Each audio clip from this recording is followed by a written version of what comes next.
அஸ்ஸலாமு அலைக்கும் வரஹ்மத்துல்லாஹி வபரகாத்துஹு. இன்ன நஸ்ருல்லாஹ கரீப். அல்லாஹ்வுடைய உதவி மிக அருகில் இருக்கிறது.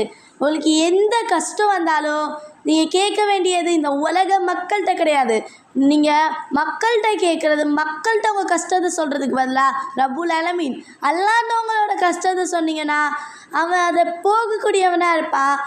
அவன் உங்களுக்கு பாதுகாப்பு தரக்கூடியவனாக இருப்பான். எல்லாம் சொல்கிறான், என்னோட அடியான் என்கிட்ட ஏதாச்சும் ஒன்று கேட்டான், அவனை வெறும் கையில் அனுப்ப நான் வெட்கப்படுறேன், கிட்ட கேளுங்க நான் கொடுக்குறேன் அப்படின்னு அல்லாஹ் தஆலா சொல்லக்கூடியவனாக இருக்கான். எல்லா இடத்துல கையேந்துறவங்கள அல்லாஹ் கண்டிப்பாக உங்களுக்கு உதவி செய்வான். எப்பேற்பட்ட கஷ்டம், எந்த கஷ்டம் இருந்தாலும் அல்லாஹ்ட்ட கேளுங்க. மரணம் இல்லை ஒரு சின்ன துன்பம், எந்த கஷ்டமாக இருந்தாலும் அல்லாஹ்ட்ட கேளுங்க, அல்லாஹ்ட்ட சொல்லுங்க, அவன் உங்களுக்கு உதவி செய்வான். மனசுல ஆழமா பதிய வச்சுக்கோங்க, அல்லாஹ்வுடைய உதவி மிக அருகில் இருக்கிறது.